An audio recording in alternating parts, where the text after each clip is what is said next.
तो इसीलिए एक कहानी सुना देता हूँ, आपको ज़्यादा समझ में आएगी, आप इंटरेस्ट ले रहे हैं।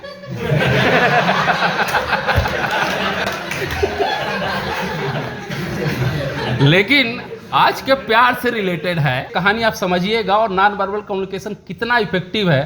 It's giving a lot of message to understand the life of the metropolitan cities and secondly the relationship between the two individuals. सबसे पहले उनसे मेरी मुलाकात धौला कुआं के लाल बत्ती पे हुई, जब उनकी कार आकर के मेरे कार के बगल में खड़ी हुई। मेरी नज़र अनायास ही उनके चेहरे पर पड़ी और वो मेरी तरफ देख करके अंदर अंदर कुछ महसूस किया। आप महसूस कर रहे हैं, अभी पहले नहीं मुस्कुरा देंगे। धौला कुआं की लाल बत्ती जैसे ही खुली, उनकी कार सरदार पटेल लेते हुए इंडिया गेट की तरफ बढ़ी।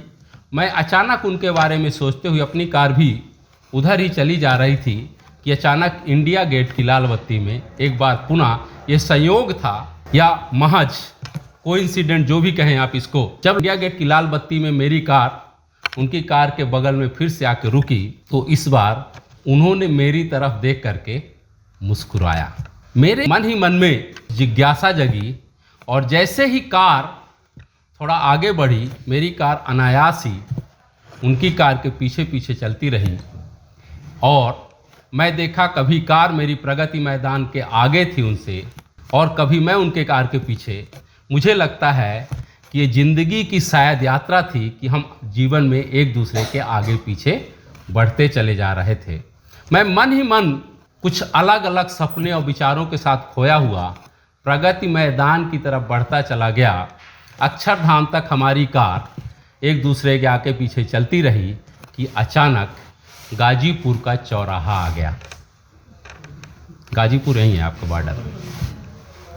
मेरी कार जैसे ही लाल बत्ती पर रुकी, मैं कार की मिरर में उनकी कार को आते हुए देखने की कोशिश कर रहा था।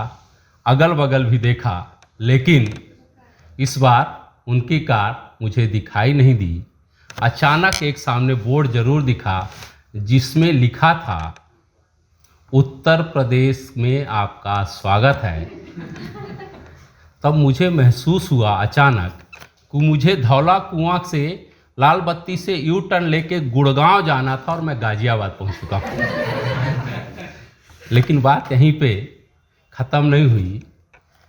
मैं गुड़गांव की जगह गाजियाबाद पहुंच चुका हूं। तब मुझे एहसास हुआ, मेरी नींद खुली कि ये शहर का प्यार है जो सड़कों पे शुरू होता है और सड़कों पे ही ख़त्म हो जाता है। मैसेज मिल गया।